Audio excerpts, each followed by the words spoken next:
Saudações a todos, graça e paz, no nome do Senhor Jesus Cristo. Estamos aqui tomando um chimarrãozinho, mate. Curitiba está chovendo hoje. Estamos aqui para mais um vídeo da série CCB Sem Segredos, ou O Segredo da CCB. E este é o vídeo 52. Né? Você sabe o que é um viúvo? E uma viúva, sabe o que é? Talvez você não saiba o que é um viúvo ou uma viúva. Será que você sabe?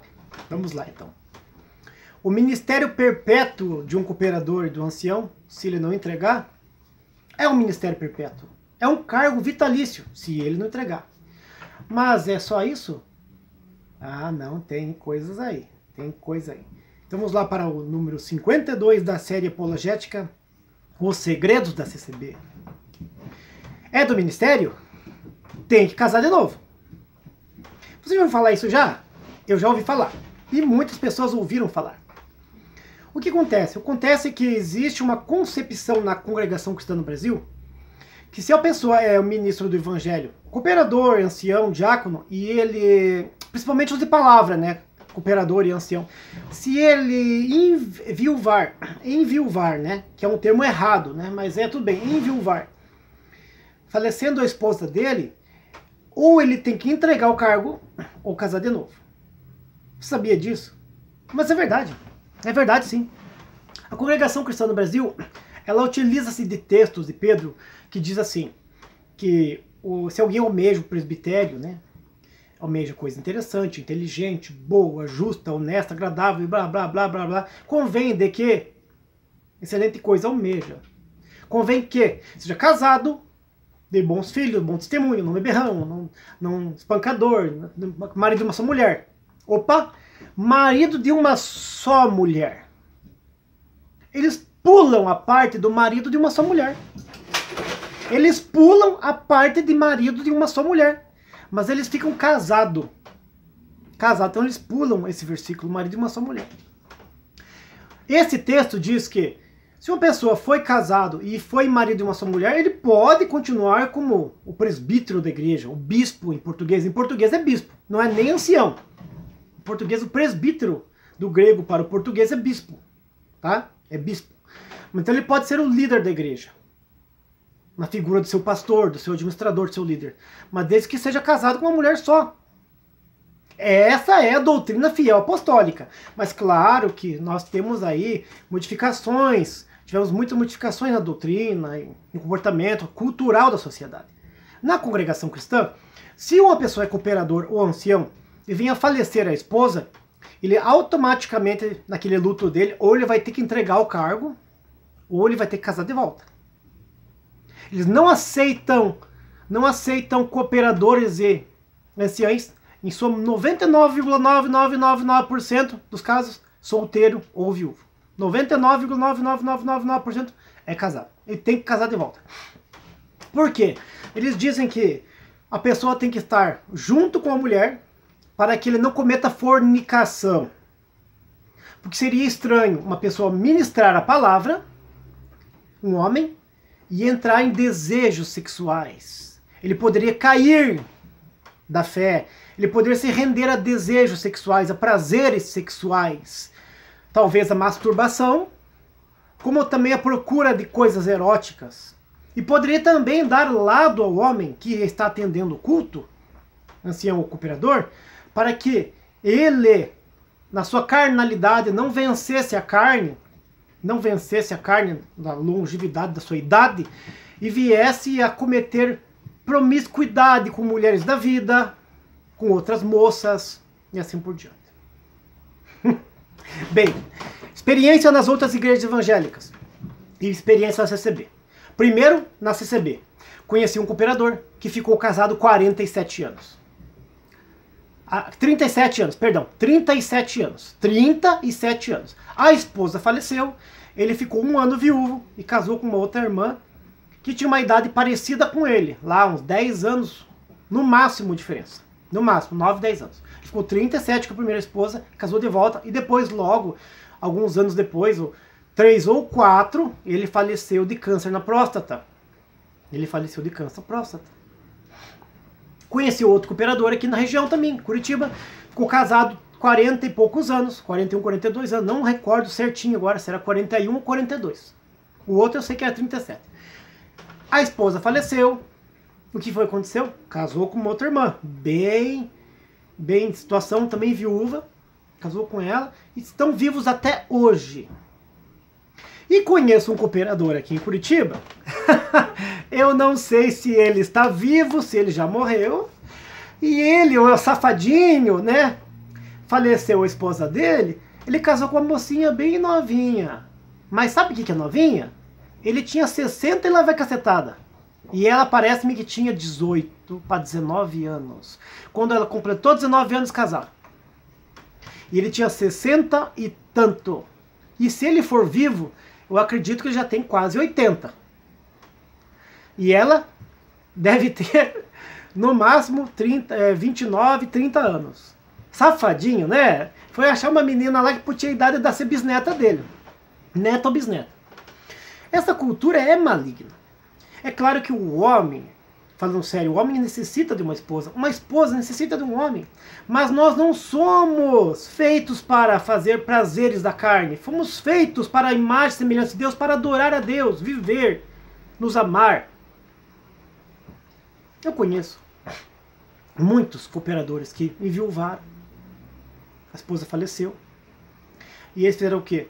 Tiveram um período de 1 ano para ficar viúvo, porque na congregação existe esse negócio de ano, né? Ano novo, ano, período de tempo de 1 ano, é a medida de tempo, então eles dão 1 ano para a pessoa casar de volta, senão tem que entregar o ministério. Alguns estados do Brasil e alguns outros países, eu sei que eles dão uma colherzinha de lambuja lá. Eles deixam uma colherzinha de lambuja, a pessoa fica um pouquinho mais que 1 ano. E também não sei quais países é esses, né? Eu não lembro. Conversei com um ancião sobre esse assunto aqui em Curitiba, um ancião conversou comigo, e ele me contou essa história há mais de 10 anos atrás. Só que assim, eu não sei certinho quanto tempo é fora do Brasil. Aqui no Brasil, é no máximo 1 ano. Tem 1 ano para você respeitar a tua viuvez, guardar o seu luto, e dentro de 1 ano, irmão, você tem que arranjar uma esposa. Porque como é que você vai servir a Santa Ceia com essa mão que você faz maroteza sozinho em casa? Como é que você vai pegar na Bíblia Sagrada, na Santa Escritura, com essa mão que você faz maroteza em casa? Veja se isso tem lógica. Veja se tem lógica. É uma preocupação, uma mentalidade voltada à sexualidade. É uma coisa terrível, humana, carnal, terrena e diabólica. E quando a gente fala isso publicamente, num vídeo público, pela plataforma do YouTube, as pessoas acham que é escandaloso. Escandaloso é pegar um senhor de 75 anos e fazer ele casar com uma senhora de 70, 72, ou mais nova que ele, na marra praticamente. Fazer ele casar, porque se ele não casar no período depois que passou o luto, ele vai ter que entregar o cargo. Se quiser ministério, continuar no ministério, tem que estar casado. É a doutrina. Isso é vergonhoso, escandaloso. Bem, agora relatar para vocês uma coisa. Eu conheci um pastor evangélico de uma igreja aqui da minha região, a Assembleia de Deus. Não é porque eu frequento a Assembleia de Deus e frequento outras igrejas, mas é um caso que eu conheci. E esse pastor, ele ficou viúvo. Ficou viúvo e ficou 23 anos, ou 24 anos, acho que 23. 23 anos guardando a viuvez. Atendendo culto, atendendo palavra, ministrando Santa Ceia, fazendo reuniões, ungindo pessoas e batizando. Ele teve poucos batismos que eu assisti dele. Faleceu com 96 anos, lúcido. Faleceu dormindo. A esposa, a filha, né, a filha mais velha, que mora com ele, foi ver ele lá. Acho que não é mais velha, é do meio. Ela foi lá ver ele lá, dar um cafezinho da manhã para ele, que ele levantava a orar. Deus tinha recolhido ele, dormindo. Com uma saúde impressionante, veio na minha casa aqui 2 ou 3 meses antes de falecer, com 96 anos. E veio sozinho, tá? Não veio com a filha, não. A última vez que ele veio com casa. Não foi obrigado a casar, porque na Assembleia não tem esse negócio de obrigar o camarada a casar de volta, senão ele perde o ministério. Mas na congregação tem. Tem sim. E eles sempre arranjam uma desculpa para fazer casar. Então tem um período de 1 ano. Se em 1 ano de luto a pessoa não arranjar outra pessoa, ele vai ter que entregar o cargo. Como funciona o sistema de pregações durante a viuvez? Durante a viuvez, os irmãos do ministério, anciãos ou cooperadores, que estão nesse cargo, são admoestados, né? Ensinados a levantar o mínimo possível na palavra. No mínimo possível na palavra. E no mínimo possível atender o culto. Geralmente, no período de viuvez, eles, para demonstrar aquele sofrimento, aquela tristeza, diz eles ficam sentados, dando oportunidade para o cooperador de jovem, um diácono ou um ancião de fora, atenda o culto. E dificilmente eles vão ler palavra nesse período de viuvez, nesse período de luto. É para demonstrar uma santificação. Mas não é porque, na verdade, lá dentro, nas reuniões, eles são doutrinados a não ministrar a palavra e nem os rituais da Santa Ceia, e nem do batismo, e nem da unção, enquanto estão no estado de viuvez, porque por causa da carnalidade, da masturbação, dos olhos furtivos, que furtam as belezas femininas, tanto nas irmãs da igreja como as de fora da igreja. Então, eles se acham indignos. O ministério acha indignos que essas pessoas estejam numa situação em que eles não têm uma companheira para viver a sua vida íntima.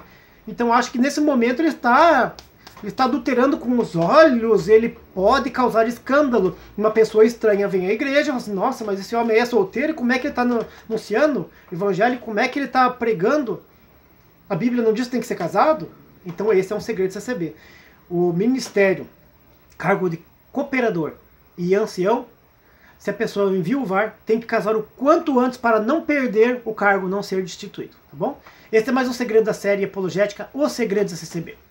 Se você, lembrando, conhece um cooperador ou ancião que enviuvou e logo depois teve que casar para não ter que entregar o cargo, você comenta aí. Eu estou te pedindo, ajuda esse canal, ajude. Não estou dizendo que é para ajudar a gente, me ajuda em tudo, não. Isso esclarece muito. Se você seja sincero, seja real. Se você conhece cooperador ancião que faleceu e logo depois teve que casar, se você já escutou que se não casar perde o ministério, também comenta aí, tá bom? Deus abençoe a todos, até o próximo vídeo. Fique na paz do Senhor Jesus.